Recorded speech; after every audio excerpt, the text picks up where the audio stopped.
I've had many leading experts on this show, including Matthew Walker, and they've all said the same thing about sleep. They've said it's the biggest positive investment you can make in your own performance. You can have the best strategy in the world, but if you're consistently tired, poor decision-making will follow and eventually cause other things to fail in your life. So if you're looking to optimize your recovery, you should start looking at what you're sleeping on. Our sponsor, Helix, makes high-quality mattresses tailored to your body. It doesn't matter if you run hot, sleep on your side, or need something firm. Helix has a mattress for you. And I asked them recently to send one to a member of my team, and Juan received it. And we travel a lot, so when he's home, quality sleep really matters. And he told me he's getting the best sleep of his life. And the data backs it up, with 82% of people in a Helix study saying they saw an increase in their deep sleep. And with a 120-night trial, you've got 4 months to prove it to yourself. You can get 27% off at helixsleep.com/diary. That's helixsleep.com/diary. If you're running a business, people have probably told you to use AI or get left behind. And I get that urgency.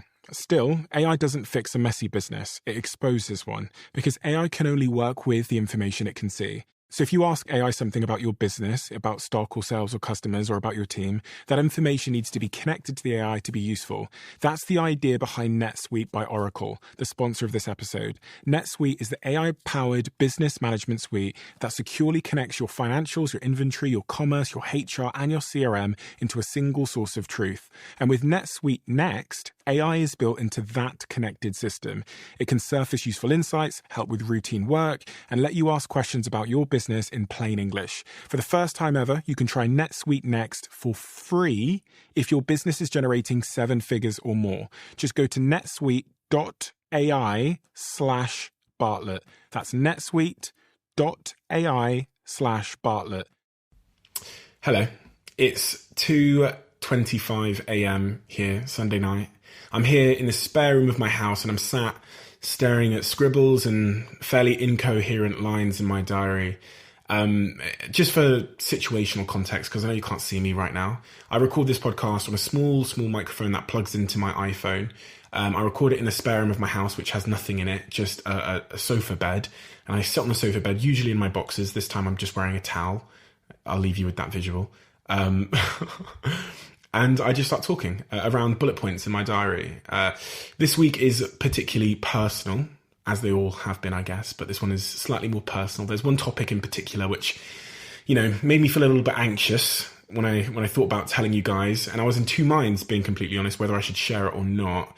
But again, I reminded myself of the promise that I made to you about full disclosure and about giving you my truth as it is, without exaggeration or simplification at all. And 30% more of you listened to chapter 2 than chapter 1. So that's great growth, I guess. So I wanted to thank you for that. In some weird way, you are my silent therapist. You're my confidant. You're my mute, unresponsive agony aunt. And hopefully this podcast is allowing some of us to discover and think together. But without further ado, this is chapter 3. I'm Steve Bartlett, and this is the Diary of a CEO. I hope nobody is listening, but if you are, then please keep this to yourself. Okay, so this was, being completely honest, this was one of the toughest, most interesting and most exciting weeks of my life. And throughout the week, I had several moments of sort of like personal epiphany, and it's been a week full of reflection. And I wanted to start where my week ended. And my week ended in a boardroom in London, 15 floors up, looking out above, at the London Eye and these iconic landmarks in a very, very prestigious building, sat around a table with 10 40-plus-year-olds in suits. And there I was sat in my all black outfit, my ripped skinny jeans and my hat. You guys that know what I look like will know that I always wear a hat. Always, just that's a story in itself. Do you know what? Let's go into that, because I get asked this a lot. So for the last 3 years, I've worn a hat every single day, right? Every single day. People that work with me, girlfriends, mates, will all say the same thing. They know the only time I take my hat off in public, being completely honest, is when I go through that airport security section and they make me. And even then, it's a very, very quick exchange. I put it in the basket, I run through it, and I put my hat back on. And I've been asked why I wear a hat. many, many, many times. And so I'm going to tell you why I wear a hat. Other than the fact that I've got shit hair, the reason why I wear a hat is because my life is very, very complicated. And the reason why I know why I wear a hat is because I never used to wear a hat until something happened. And that thing was my company. And it's the same reason why Mark Zuckerberg and Steve Jobs all have one outfit. And it's because as a CEO or as a busy person, you're constantly trying to limit the amount of decisions you have to make. And before Social Chain, when I used to do my hair every single day, it would take me about 25 minutes to put the wax in my hair, to comb it. I then had to wait for it to dry and towel it and all these things, which were time consuming. And so when I started Social Chain, decisions were everywhere and important decisions were everywhere. And so I stopped caring so much about decisions that didn't really matter. So now my wardrobe is 85% black t-shirts, and I have one pair of black jeans, as I've said to you guys before. I've just bought a new pair this weekend, actually, so my old ones will be retired. And when I wake up in the morning, I go to my wardrobe, I pick a black t-shirt, I put on my black jeans, and I put on my hat. And then I go to, obviously, there's things that I do before that, and brush my teeth, shower, and these things, but then I go to work. And I don't want picking an outfit, matching it, and all these other things to factor into that. I don't really like taking the time to even cut my hair, etc. So my hair tends to grow out quite a lot. So the reason why I wear a hat, just to put this to bed, is because I think I'm trying to limit the decisions that I make. And life is easier just wearing all black. It's just easier. And it's quite fashionable as well, I think, to wear all black. Anyway, what was I talking about? Oh yeah, sat in that boardroom. So sat in this boardroom in London, all these very old grey people around me. And I was reflecting for a second. I had a bit of a moment of personal epiphany where I thought, fuck, how did you get here? And I literally thought that in my head. We're sat at this table talking about major strategic business moves. These are £100 million decisions, right? And I looked around the table and I took a little video on my phone because I was like, you probably want to remember this moment. But how did this little kid from Africa, I guess that's where I was born originally. How did this kid from Africa get to this boardroom in London, sat around this table, having conversations about hundreds and hundreds of millions of pounds with people that don't look like me, to say the least? And I genuinely thought that. I thought, fucking hell, how did I get here? And it was because you're so, as a CEO or an entrepreneur, you're so busy taking one day at a time, 1 hour at a time, one email at a time, one problem at a time, one challenge at a time. You very, very, very rarely reflect. And people always say to me, they say, God, you must be so proud of yourself. And I'm not proud of myself at all. I don't have time to sit around being proud of myself. I think there's fear of complacency and there's so much to do that stop you from ever sitting around and patting yourself on the back. And so that was a very rare moment where I reflected, only for a couple of seconds. But then when it came to thinking about things I wanted to touch on with you guys today, I wanted to answer that question. How did I get here? And I wanted to break down the first things that popped to my mind when I answer that question. How did I get here? And the first point I wrote down in my diary is about visualization. Okay. I hate what that book, The Secret, did to the world. Much of it anyway. Full disclosure, not fully read the book. But when I ask people about that book and what it means, and when I've watched YouTube videos from people that have read the book The Secret about visualization, the emphasis seems to be on just saying what you want or just thinking about it instead of action. And for me, the most important thing has always been taking action. And so when I say unspoken visualization is one of the reasons that got me to that boardroom, what I mean is my whole life, I've known what I want my life to look like. Since I was 16, 17, 18 years old, I knew what I wanted my life to look like. And for you guys that listen to chapter 1, you'll remember some of the things I wrote down that I wanted to achieve before I was 25 were when I was 18 years old, were things like being a millionaire, etc., etc. I always knew what I wanted my life to look like. I never said it. I never well, I did say it, but I never like woke up in the morning and reiterated that to myself. It was just a constant focus on who I wanted to be and how I wanted my life to look. So unspoken visualization, I think, is part of the reason that I was in that boardroom, because, you know, that 18-year-old kid, Steve Bartlett, he knew he would be sat in that boardroom. He didn't know how. He never knew how. He thought it would be at first by building a social network, but he definitely knew he'd be sat there. And what that then did was make him take certain actions in that direction. And I think that's the power of visualization, really. It inspires you and reminds you of the decisions you have to take to go in the direction you want to go in. So let me try and give you an example.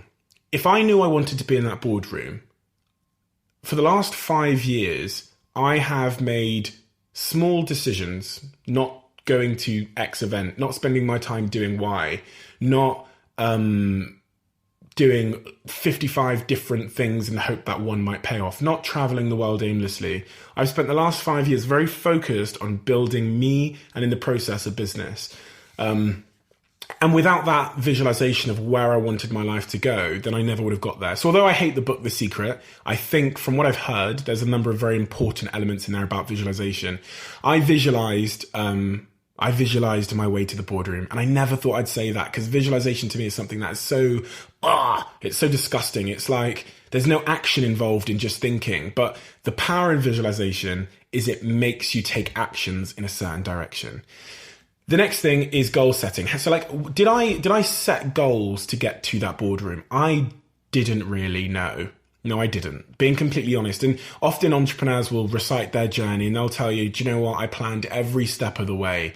It's just not the truth in my case. I didn't know how I'd get to that boardroom. I know I'd get there, but I didn't set goals to get me there. It's only more recently that I've started to properly set goals. As I said, when I was 18, I set goals about wanting to be a millionaire. Fine. But these weren't specific goals. This was just an accumulation of money. Now I set goals, and I've got very, very clear goals, and goal setting and visualization kind of play hand in hand. And so if you haven't got goals and you're listening to this, you haven't got 10 goals that you're 100% clear on when you wake up in the morning, pause this podcast immediately and don't resume it until you've written down your 10 goals. And over the last couple of years, I've started to think more and more about what goals should look like. Should they be financial? Should they be this? Should they be that? Very, very, very simple. The thing that I use to set my goals is this. It's just a very honest belief that I really, really, really want those things. That's it. Because if you set goals for other people or goals that you think you should set, you won't take the actions you need to. You won't stay up till 3 a.m. You won't drive, with an immense focus in that direction. Trust me. So when you come to set your goals, do as I've done now and just try and find things that you genuinely really want. You genuinely really want. One of my good friends, one of my best friends, Alex Ayen, I just had a conversation with him tonight about some of his goals. And I won't share his goals with all of you because I don't know if I've got permission to do so. But he had one goal in particular, which is enormous. And it's something that, I admire. It's such a tremendous, tremendous goal. And he offered me, he said to me, would you want to team up with me on this goal in achieving it? And even though I would, it's something that's very close to my heart, if it's not something that I 150% dream about and dream about whilst I'm awake and think about every day and visualize and spend all of my time thinking about, I can't share that goal.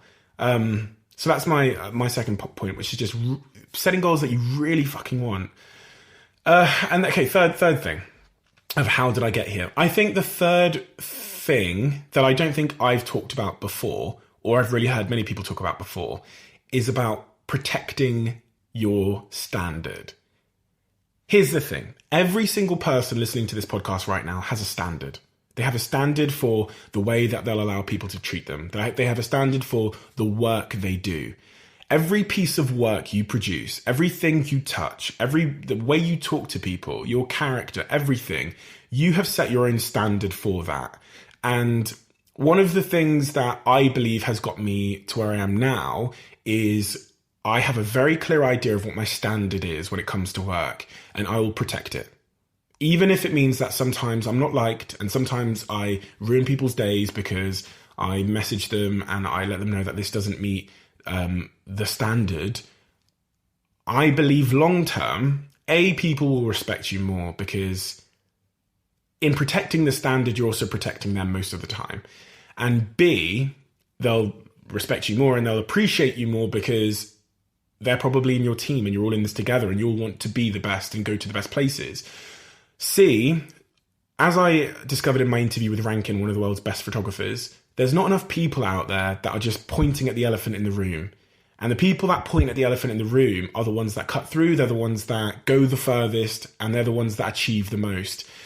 There are some people who will go through life accepting anything. And then there are a different group of people who will go through life protecting their standard. I've gone through the last 5 years of my life protecting my own standard. And sometimes I found that other people's standards are higher than mine, which is fantastic in certain disciplines. So, Jason Fisher, our director of video, his standards for video are much higher than I could ever dream of because that's his craft and his art.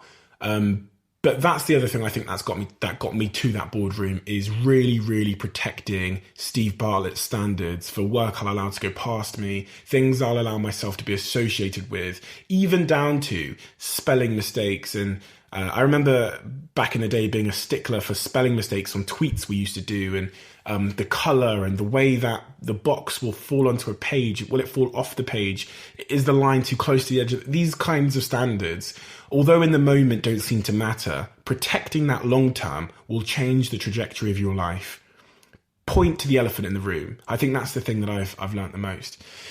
Point number 4 for how I think I got here, I think is about going all in and focus. I have sacrificed fucking everything to be in that boardroom. I've sacrificed everything for a long, long, long time. I've sacrificed fun, nights out. At the very beginning, I sacrificed eating. As you guys know, this is like a broken record.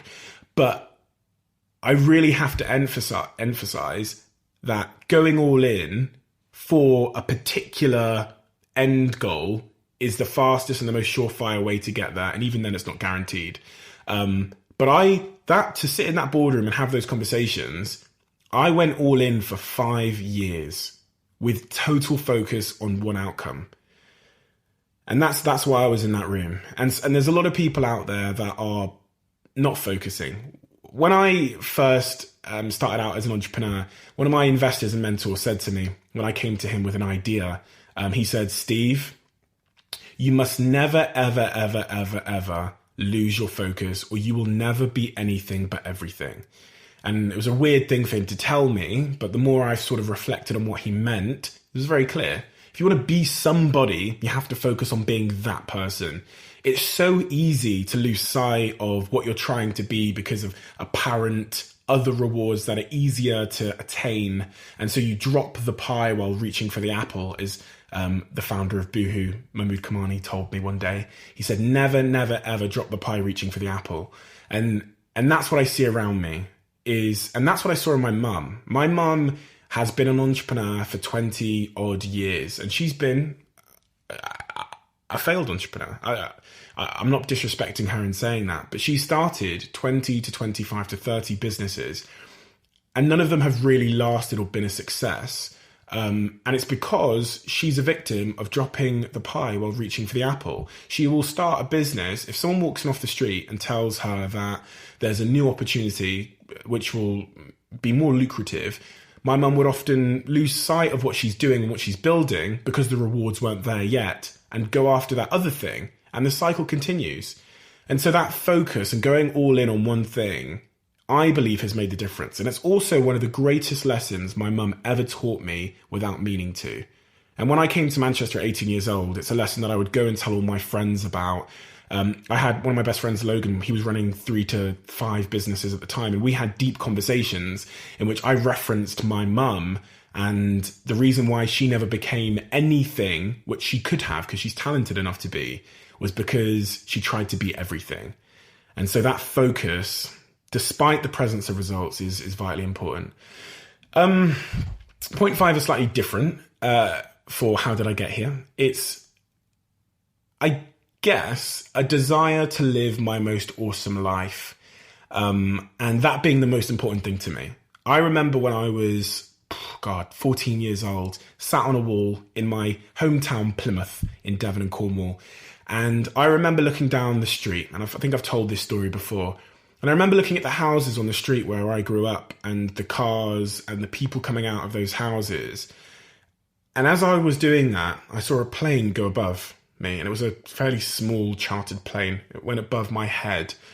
And for me in that moment, it created this kind of like juxtaposition, this contrast of what I was seeing in front of me, which is very average, right? Very average. And this person I imagined that was going to some exotic place in the world. And this is, before we get into it, this is a very naive mindset. I do not know the happiness of the people in my street. I am making a very naive presumption and a sort of a metaphor for what I'm seeing. And I looked around the street and there was a guy who's got a beaten up old car with boarded up side panels, and there was a lady, she was coming back from the corner shop, which is a very, very sort of run down corner shop where you can get things very, very, very cheap. And I asked myself as a 14-year-old kid, did these people, with this guy with this battered car and this woman who had just come from the gambling shop in the local sort of corner shop with a bag full of cheap food, did these people dream of having this life when they were my age? And how do you be the person in the plane, not the person with the battered car? And I sat, and I'll never forget it. This isn't some creation that I've made for impact. This happened to me, and I sat there and thought about it. And it's funny that I've never forgotten. And I in that moment made the decision that I wanted to be that person. The plane to me represented freedom. It represented living your best life. And I remember saying at the time, if somebody gets to go travel around the world and see things and experience whatever they want to experience, then why can't it be me? Why can't it be me? Did the person with the battered car want a battered car when they were my age? I don't think so. And in that moment, I realized, and I guess I'd realized it for much of my childhood, that the decisions that I make could put me in that plane. And so I decided that I wanted to live my most awesome life, as I referred to it. I wanted to see the world. I wanted to do things and experience things at their most extreme. The sadness, the happiness, the fun, the excitement, the exhilaration. I wanted to experience. I wanted to live. And that mindset, I think, is also one of the things that took me to that boardroom.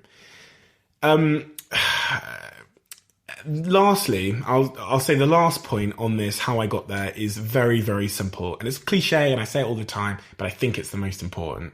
Very, very simple point. Self-belief. Genuinely believing I can.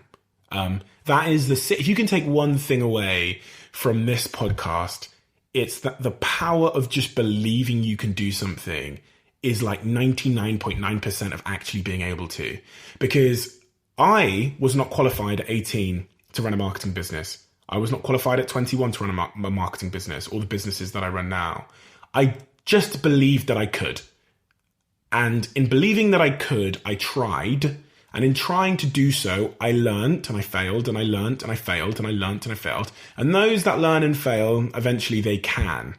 And so, but it all starts with belief. And that's why my favorite quote is, those who think they can and those who think they can't are both usually right. That's my single most favorite quote, because it's the one that rings truest to me. If you believe you can, even though you can't right now, the crazy thing is you'll be able to. And it's that self-belief that's taken me to that boardroom. Obviously, I'm not qualified. Obviously, I didn't go to school to learn about business or marketing or anything that I know now. I just tried because I believed that I could, and I believed in myself. And that is the most important thing. Next, in my diary, I've written internal locus of control. And I guess this kind of attaches to the points I've just been making. my whole life I've had an internal locus of control, and this is very sort of closely linked to self-belief, I guess. I've believed that what's happens to me and my destination is a direct result of my actions. And that seems like a fairly obvious thing to make, but I think most people don't actually have an internal locus of control. I don't want to bring my mum into it again, but I'm going to. My mum is incredibly religious. And when she got her 7 businesses and properties repossessed by NatWest just after the financial crisis, she blamed God, she blamed other people doing her wrong, she blamed X, Y, Z. And she's always done that. And she's always blamed other people for her failed businesses. So what happens next time is she fails again and blames someone else again. And she fails again and blames someone else again. And I see this everywhere. I see this everywhere I look. Casey Neistat, although he's an incredibly successful entrepreneur, he's kind of violated my rules of internal locus of control this week because he made a YouTube video complaining about YouTube reducing the amount of money he's making from the platform.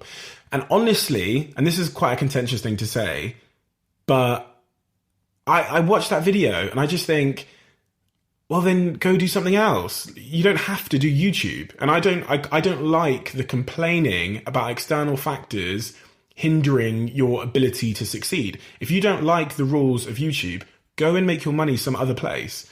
And I see this everywhere. I see the same thing happen every time there's a political transfer of power and the Labour Party come in or the Conservatives come in and everyone starts feeling as if that now means their life is over. I see that from I'd say about 75% of people who will believe that external factors are the biggest influence over where they end up, like my mum did.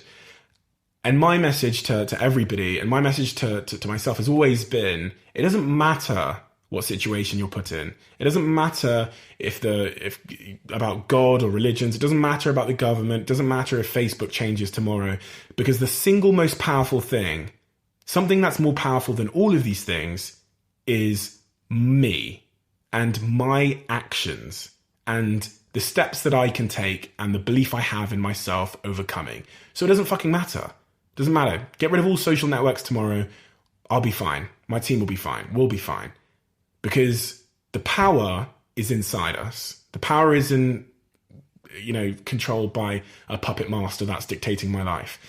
So adopting that internal locus of control, although those, easier said than done, I think it's very, very important. Okay, next point. This is a fairly contentious one, is about relationships. I think in the last chapter and the first chapter, I've been very negative about relationships, my own experiences with relationships, my ability to hold a decent relationship, etc., etc. And this week, God, this is kind of tough to talk about, but I was having a conversation with a girl that I know, and she's talking about wanting to leave her relationship and be single. And it got me thinking about how we're very, very, very easy to always think the grass is greener on the other side. And when I was in a relationship, this is going to hit some of you like a bombshell, okay? When I was in a relationship, I really wanted to be single. And now I'm single, weirdly, I want to be in a relationship. And I don't even understand. I don't understand why I want to be in a relationship again. And so I've got this friend who's like desperate to leave their relationship. And I'm telling them, listen, the grass always seems to be greener on the other side. It's a cliche, but a cliche just means that a lot of people agree with the expression. And suddenly I want to be back in a relationship again. Can you believe it? I don't even know why. And even weirder than that, and this is going to be, God, this is going to cause all kinds of problems. I think I'm missing my ex. And the crazy thing is, she told me I would. And this is the ex that I was with for over a year. Yeah, it's weird. I don't know what it is. And I went into this point knowing that I would not know what to say. But and do you know what I'm trying to figure out? I'm trying to figure out if I'm deluding myself. I know I'm so good at that. We're all so good at that. We're so good at convincing ourselves that we want something that, an hour ago we didn't actually value that much, but until we don't have it, we want it more. And so I'm conscious of not just wanting like my ex-girlfriend back because I don't have it anymore. Do you know what I mean? Because in that moment, I was sure I didn't want it. Do you know what I mean? So it's this battle I'm having in my head. And it got me thinking less about my personal situation, but just generally about the psychology of relationships and wanting things you can't have. And then when you lose them, you forget why you didn't want them and you sort of glorify them in your head. How many of you guys have broke up with an ex-partner and then managed to convince yourself that they weren't actually that bad or that they were good?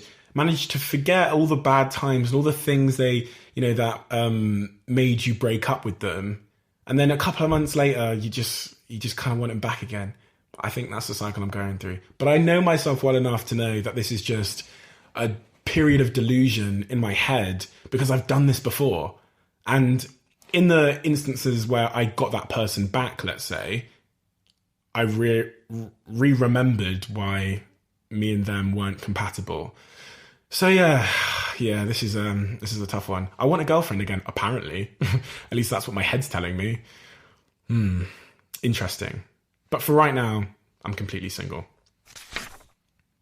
Okay, this is again another short point in my diary. I've just written, be more time conscious. And this is what I mean, right? So it's my opinion that all of us, every single person listening to this now, including myself, our lives are defined by how we spend our time. That's the only thing we have to spend, right? We all have this period of time, some of us shorter than others, some of us longer. But in order to achieve all of our results, what we're doing is we're exchanging that time for something. And it really got me thinking about how I could make my exchange for time more lucrative or a greater return on the investment. And so I looked at my diary this week and I looked at all the meetings that I have or the conversations or the phone calls I have that I don't think are going to exchange a good return, and I cancelled them. And I'm going to continue to adopt that approach. I'm going to half all of my meetings and I'm going to cancel any, or just not book them in the first place, that I don't think are going to return a great investment on time. I think if you use your time, if you make your meetings half the length and you take half the meetings, then you can potentially get a 200% better return on your life, basically, the use of your time. And long term, you can only imagine the impact that will have. So that's one of the missions I'm on at the moment, is really, really being time conscious and looking at my time like money. My time is more important than fucking money. Money, you spend it, you can go and make more of it. Can't make more time. I only have a certain amount and then I'm going to die. And I think a lot of us use our time very, very inefficiently. It's time to be efficient and more time saving. Okay, next point on my diary is I've just written my ambitions. And there are 2 points underneath this, which is fulfillment and what do I want to achieve. So I'll touch on fulfillment first. Where do I get my fulfillment from? And long term, where am I going to get my fulfillment from in my life?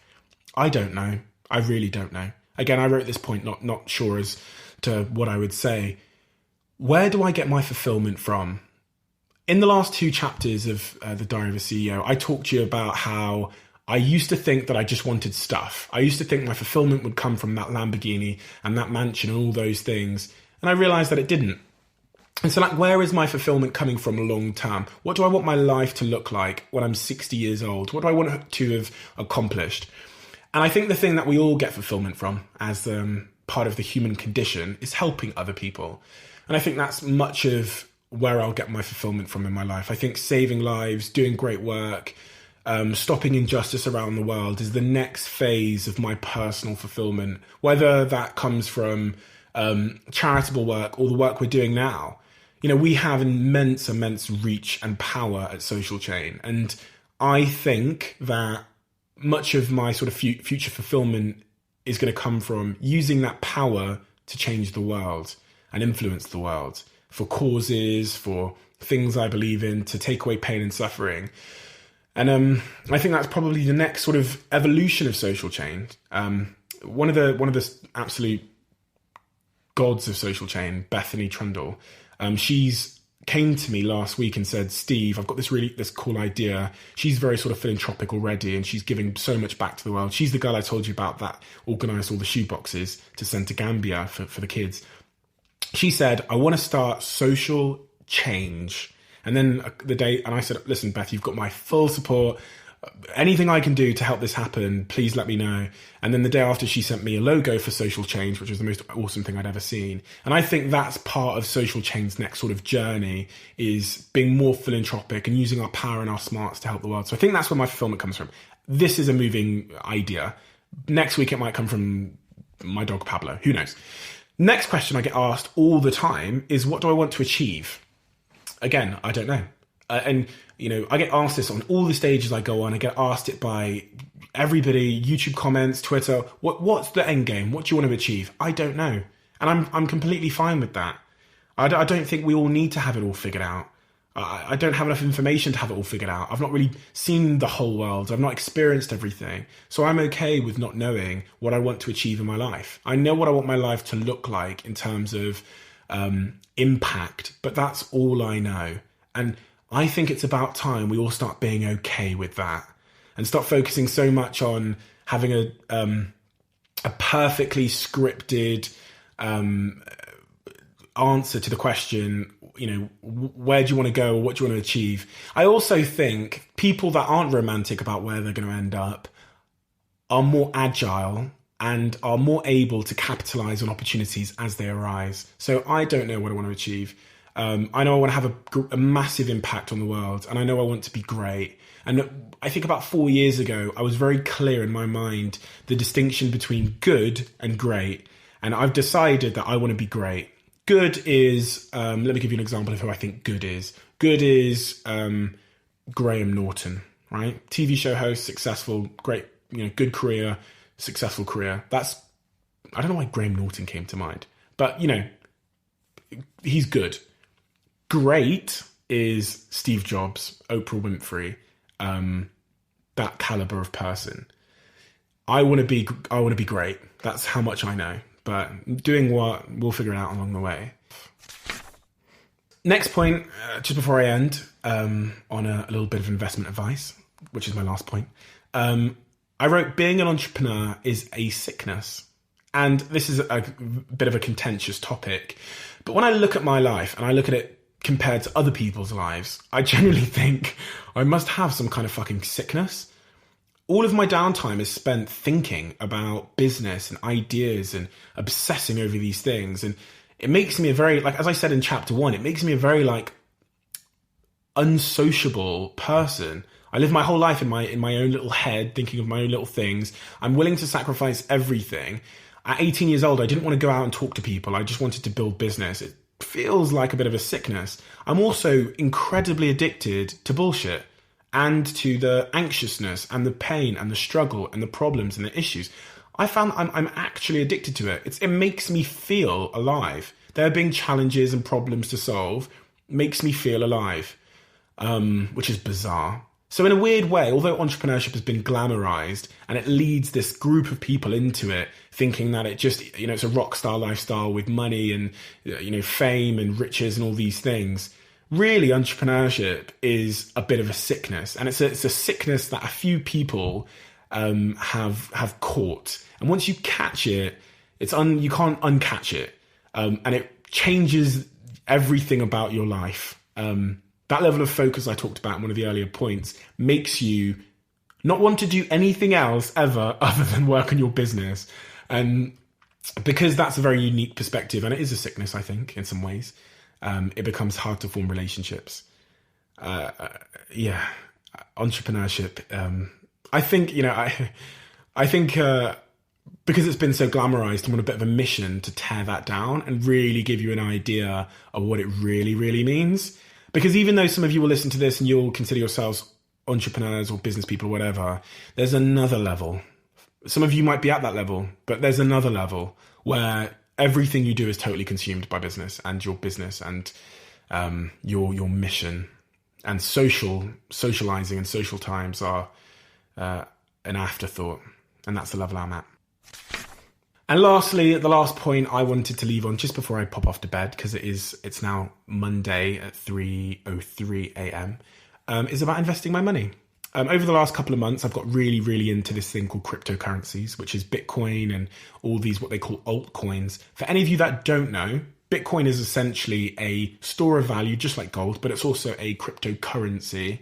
And I really, really believe that Bitcoin is going to change finance, currencies, and the world, and specifically the technology behind it called blockchain. So really, all I wanted to do is to tell you guys and you girls that are listening to this now that if there's one thing for you to just take a look at, read a book on, watch a YouTube video on, let it be cryptocurrencies and particularly Bitcoin. Just educate yourself on it, because information is power, and a lot of you would have heard the term Bitcoin and just kind of let it pass you by and, move past you. But there are huge opportunities created. And even from investing 3 months ago, I've made a tremendous return on my Bitcoin investments. And you don't even have to invest. There's technology behind Bitcoin, blockchain, which I believe is going to change most aspects of most of the world, not just currency and finance. So check it out. Just wanted to leave you with that tip, because for you guys and girls that do check it out, I really think there'll be interesting returns for you. And I'm honestly quite obsessed with it at the moment. I don't think there's a documentary I've not watched about cryptocurrencies. Anyway, that is the end of chapter 3.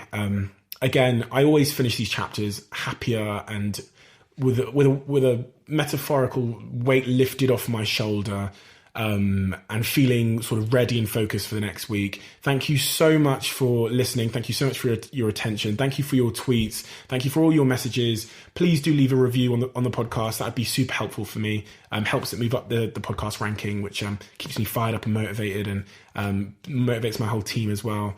Do let me know by tweeting me at Steve Bartlett SC if there's anything you'd like me to do differently, any ideas or anything at all.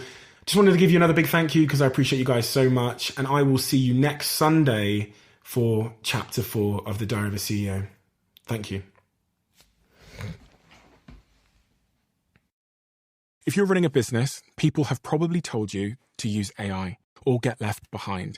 And I get that urgency. Still, AI doesn't fix a messy business. It exposes one, because AI can only work with the information it can see. So if you ask AI something about your business, about stock or sales or customers or about your team, that information needs to be connected to the AI to be useful. That's the idea behind NetSuite by Oracle, the sponsor of this episode. NetSuite is the AI-powered business management suite that securely connects your financials, your inventory, your commerce, your HR, and your CRM into a single source of truth. And with NetSuite Next, AI is built into that connected system. It can surface useful insights, help with routine work, and let you ask questions about your business in plain English. For the first time ever, you can try NetSuite Next for free if your business is generating 7 figures or more. Just go to netsuite.ai/Bartlett. That's netsuite.ai/Bartlett.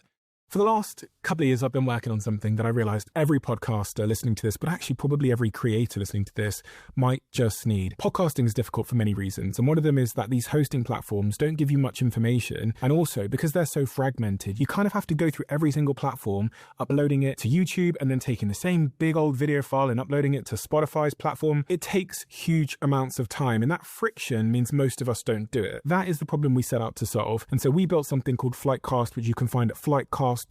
And today, Flightcast is also one of our show sponsors. And some of the world's biggest podcasters are now using our platform to run their shows because it gives you an edge. It saves you time. It gives you analytics most people won't typically get. It allows you to use AI to be more informed on your show. And it has growth tools that other hosting platforms don't have. So podcasters that are using Flightcast have this unfair advantage. So go to flightcast.com/DOAC now.